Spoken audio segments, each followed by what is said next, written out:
Could your thyroid struggles actually start in your gut? If you've been on medication, changed, even taken supplements, but you're still dealing with fatigue, weight gain, brain fog, or unexplained inflammation, this episode is for you. Today, we're exploring a critical, often ignored link: gut permeability, autoimmune thyroid disease, especially Hashimoto's. Welcome back to Beyond the Prescription. I'm Dr. Ali Grimston, GP, functional medicine doctor, and head of women's health here at Dr. Finley's private practice. In this role, I have the privilege of working with women who are not just looking for a diagnosis or a prescription, but for answers. Women like you, intelligent, proactive, and well-read, who have already tried conventional approaches and know something deeper is going on. One of the most common patterns in practice is this. Women are diagnosed with hypothyroidism or Hashimoto's, put on levothyroxine or T4, and then left to struggle. They're told your labs look fine, but they don't feel fine. And here's what many doctors never consider. A damaged gut, especially a leaky gut, could be the root driver of both the symptoms and the autoimmune process. Today, I want to bring you into the functional medicine model. We'll explore what leaky gut is and how it biochemically drives autoimmunity, how it impairs the conversion of T4 to active T3, the deeper testing we use in functional medicine and at Dr. Finley's private practice, and how to interpret results beyond standard lab panels. And we're going to talk about the 5R approach to gut repair with real clinical context, not just buzzwords. Because if you're working on your thyroid but not your gut, you may be missing the most important piece of the puzzle. Let's start by addressing a common but dangerous assumption that your thyroid alone is responsible for how you feel. Conventional medicine often sees hypothyroidism as an isolated issue. TSH goes up, released from the pituitary to stimulate the thyroid gland. So let's prescribe T4 and retest the TSH. And as long as the TSH is in the normal, very wide allopathic limits, then we're done. Just keep on that dose, check it every year, adjust it if it needs tweaking. But here's a deeper reality. Your thyroid doesn't operate in a vacuum. It responds to inflammation, stress, infections, nutrient levels, and most importantly, the health of your gut. If your gut is compromised, several key problems arise. Impaired nutrient absorption, including zinc, selenium, iron, iodine, B12, they're all needed for thyroid hormone synthesis and activation. Chronic low-grade immune activation from bacterial translocation or dysbiosis. Reduced T4 to T3 conversion due to liver and gut enzyme downregulation. Autoimmune priming, especially in genetically susceptible individuals. Here's something we see clinically all the time. Women on T4 medication with normal labs, but still exhausted, gaining weight, feeling cold, feeling detached from themselves, getting constipation, having heavy periods. This is why testing TSH alone is outdated, but it is still the allopathic norm. Even I, as an NHS GP on 1 day a week, I can't request more. So we must consider free T3, free T4, reverse T3, thyroid antibodies, thyroid peroxidase antibodies, and thyroglobulin antibodies, functional stool testing, and markers of leaky gut such as zonulin, secretory IgA, calprotectin. Let me ask you, if your digestion, energy, skin, or immune system feels off, has anyone ever assessed your gut, I wonder? To understand leaky gut, we need to talk about the intestinal barrier. This barrier is 1 cell thick. It's made of epithelial cells connected by tight junctions like this. They're tightly connected and they're really adherent between the two. And when functioning well, this barrier absorbs nutrients and keeps pathogens out. Any nutrients have to go through the cells, in one side, out the other, not between them.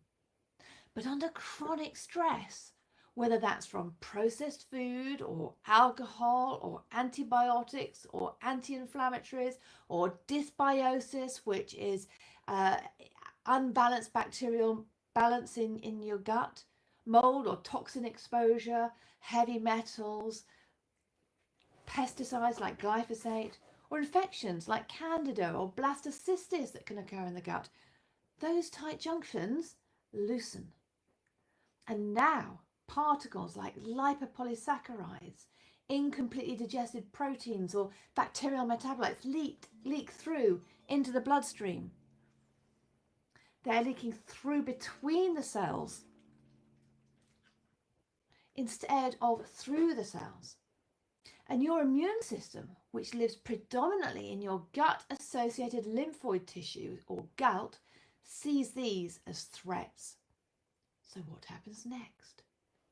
Increased immune activation, release of pro-inflammatory cytokines, potential molecular mimicry, where your immune system confuses thyroid tissue with foreign invaders.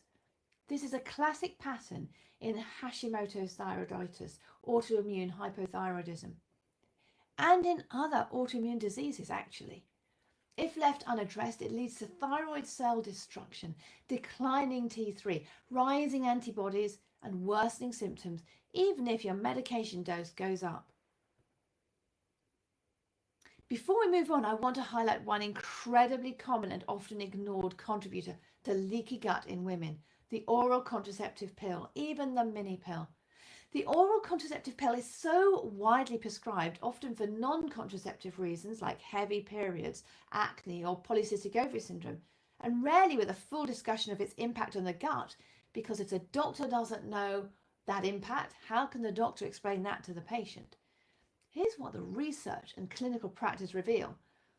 Synthetic estrogens and progestins in the pill can alter the gut microbiome, decreasing diversity and increasing pathogenic strains. Oral contraceptive pills can increase intestinal permeability, meaning they weaken those tight junctions in the gut wall. And then this creates again this inflammatory environment that's particularly problematic for women already genetically prone to autoimmunity, such as those with or at risk for Hashimoto's thyroiditis. In fact, studies suggest that women on the pill have higher rates of inflammatory bowel conditions, including Crohn's disease, a red flag for the gut immune axis. And here's the kicker. Many women started the pill in their teens, stayed on it for 10 plus years, and by the time thyroid issues show up, they don't realize their gut was inflamed all along. So if you're on or have ever been on the pill and you're dealing with thyroid fatigue or digestive issues, it's absolutely worth investigating gut health and considering the pill's role in your current state.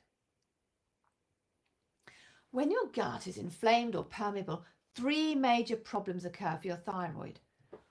Reduced T4 to T3 conversion, where T3 is your active thyroid hormone, but T4 is the hormone released from your thyroid, and it's also incidentally the hormone that is replaced if you have an underactive thyroid most of the time in allopathic medicine. Most conversion from T4 to T3 happens in the liver and the gut. And inflammation downregulates that important enzyme 5' deiodinase. So you produce more reverse T3, which is inactive, and less free T3, which is active. Because if the enzyme 5' deiodinase isn't working, then you can't convert from T4 to T3, and instead a different enzyme, 5-deiodinase, is working, and that creates this reverse T3, which doesn't have the same effect in the body. The second issue is impaired nutrient absorption. Selenium, zinc, magnesium, iron, iodine, and B vitamins are not absorbed properly if you've got these problems going on in the gut, if your gut is inflamed or permeable. And each of these is critical for thyroid hormone production and utilization. Even with a good diet, malabsorption leads to functional deficiencies. And then thirdly, autoimmune activation. A leaky gut is considered a precondition for autoimmunity. This is part of the three-legged stool model we talk about with autoimmunity, where you have genetic susceptibility, an environmental trigger, and leaky gut. All these together lead to autoimmune diseases. Hashimoto's, celiac disease, Graves' disease, rheumatoid arthritis, Crohn's disease. These can be downstream outcomes of this process. Now let's walk through the 5R approach, not just as a checklist, but as a strategic clinical model. This is what we do for helping with gut issues in functional medicine. So step 1 of the 5R approach is remove. In this step, we identify and eliminate the root triggers that are driving that gut inflammation. These may include gluten and cross-reactive proteins, especially in those with Hashimoto's. So that could be gluten, dairy, other grains. We're also removing dairy, sugar, processed foods, and seed oils because these contribute to that gut inflammation. We're removing chronic gut infections. So if we discover that you have yeast or SIBO, which is SIBO, small intestine bacterial overgrowth, parasites, or other chronic gut infections, Helicobacter pylori, for example, these are diagnosed via comprehensive stool and breath testing. And we also remove any food sensitivities, any foods that are causing food sensitivities in your case. So that's individualized. So it may be egg, soy, corn. That can be identified either through an elimination diet or through IgG testing. In practice, this often starts with a 3 to 4 week elimination diet plan designed to lower immune load and calm the gut. And that's where working closely with a nutritional therapist or dietitian is so powerful. The second R, and they're not necessarily sequential as you will discover, but the second R in the 5R approach that we use in functional medicine for gut health is replace. Here we support digestion and absorption by replacing missing or depleted elements. Digestive enzymes for protein and fat breakdown, betaine HCl, hydrochloric acid, to restore stomach acid. That's essential in hypothyroid patients and many others. Many people are depleted of HCl. As we get older, we get less, we're producing less acid, and yet the way allopathic medicine treats any heartburn is by blocking the acid completely. So if you are on a proton pump inhibitor, that's a medication ending in a prol like omeprazole or lansoprazole or esomeprazole, then that is contributing to your gut problem. We also replace bile salts for fat-soluble vitamin absorption. So if you've had a gallbladder removed, or if for any other reason you have bile salt malabsorption and that type of diarrhea, we'll replace some of the bile salts. And we'll also give additional support for pancreatic output if stool elastase is low. And elastase is a very good marker for those pancreatic enzymes that may be deficient. Without these, undigested food ferments, feeding dysbiosis and perpetuating the leaky gut situation. The third R of the 5R approach is about its re-inoculate. This is where we're restoring microbial balance. But it's not as simple as just take a probiotic, although that's all I have time to say in an NHS type of appointment. We tailor this based on stool test findings. Lactobacillus and bifidobacterium strains can reduce gut permeability and improve mucosal immunity. They're hugely important, but it's even better if you're replacing more different species. Prebiotics like inulin, PHGG, and FOS, they feed good bacteria if you tolerate them. And it's important to be taking fiber both in the soluble version and the insoluble version. And it's the soluble fibers that are food for your good bacteria. It's no good just replacing probiotics and leaving it at that. You have to improve your diet and make sure you're including food for those good bacteria, or you'll just take the dose and they'll die out, and you'll take another dose and they'll die out, and you'll still have the dysbiosis going on within the gut.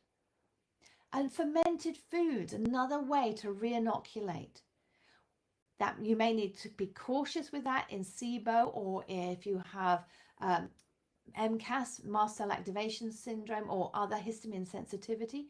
But fermented foods add diversity. There's far more different strains of bacteria in your fermented foods like sauerkraut and kimchi than in a prebiotic preparation, however good that probiotic is. We also focus on polyphenol-rich foods like blueberries, green tea, and olives to nourish those beneficial flora. The fourth R of the 5R approach is repair. This is where true healing happens. L-glutamine is used as a primary fuel for enterocytes, the gut lining cells. So those cells that we've been talking about that form the gut, the tight junctions, we need to feed them. And usually they feed on some of the products of your good bacteria. But we can help them along with some L-glutamine. Zinc carnosine and N-acetylglucosamine help rebuild mucosal barriers. Omega-3s help to reduce systemic inflammation and help to support the cell walls, the cell membranes. Aloe vera, marshmallow, and slippery elm provide mucilage to coat and soothe the gut. Really, really helpful. I use slippery elm all the time. If ever I get heartburn, instead of taking omeprazole or something like that, I just take some slippery elm. Works very quickly. Then we also use bone broth or collagen for tissue repair. And we personalize these protocols based on test results and symptom history. So we're taking you as an individual in functional medicine. And then the fifth R of the 5R is rebalance. And this can go all the way along. It's not going to be sequential. This is the gut-brain axis. It's central here. Chronic stress raises cortisol. That increases gut permeability and that fuels that inflammation. So managing stress and managing our response to stress is crucial in healing the gut. If you stay in that stress state, you're never going to get on top of that gut inflammation. So we incorporate breath work, parasympathetic reset practices, sleep regulation, emotional processing, mindful eating, really important.